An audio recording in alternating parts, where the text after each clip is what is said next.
Informal industries, also referred to as the informal sector, consist of unregistered, small-scale, and unregulated economic activities that operate outside the formal business and tax systems.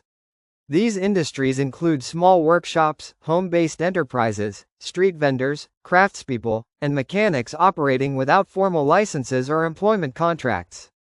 In Zimbabwe, the informal sector has grown rapidly, particularly since the economic challenges of the 2000s, becoming a critical part of the national economy. According to Zimbabwe National Statistics Agency, ZIMSTAT, over 60% of the working population is engaged in informal economic activities. Roles of informal industries in Zimbabwe.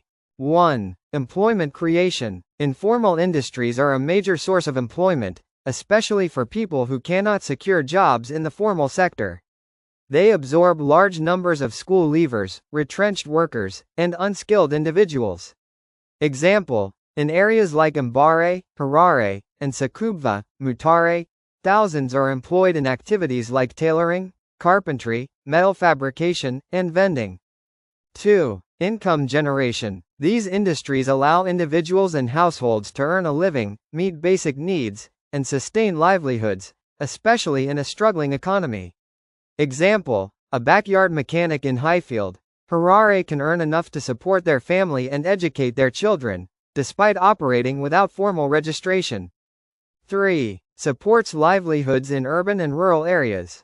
Informal industries provide an economic cushion for many urban and rural dwellers who lack access to formal jobs or land for farming.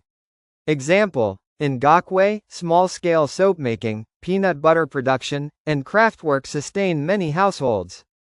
4. Promotes local entrepreneurship. Informal industries are often the starting point for entrepreneurship, allowing individuals to use their skills and creativity to start small businesses. Example: many successful Zimbabwean businesses, such as tailoring shops in Bulawayo, started as informal enterprises. 5. Provides affordable goods and services. Informal industries produce and sell low-cost goods and services, which are accessible to the majority of low-income earners. Example: open-air markets like Magaba in Harare offer cheap furniture, clothes, and car repairs at prices much lower than formal outlets. 6. Reduces urban poverty. By creating income opportunities and keeping people productively engaged, informal industries help reduce poverty levels in cities and towns. Example: street vendors in Masvingo and Chinoy can earn daily income from selling food, clothes, and groceries, keeping them above the poverty line. 7. Encourages skill development. People engaged in informal industries often learn technical and business skills on the job, leading to human capital development. Example: apprentices in metal fabrication workshops in Mbare acquire valuable mechanical and engineering skills.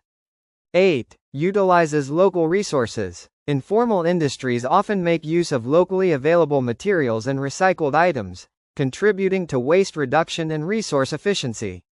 Example: in Epworth, informal furniture makers use discarded wood and scrap metal to make chairs and tables. 9. Fills gaps left by the formal sector. Due to underperformance or collapse of many formal industries, informal enterprises have stepped in to provide goods and services. Example: the decline of the textile industry has led to a boom in informal tailoring and second-hand clothing businesses, such as in Mupsanamo Market.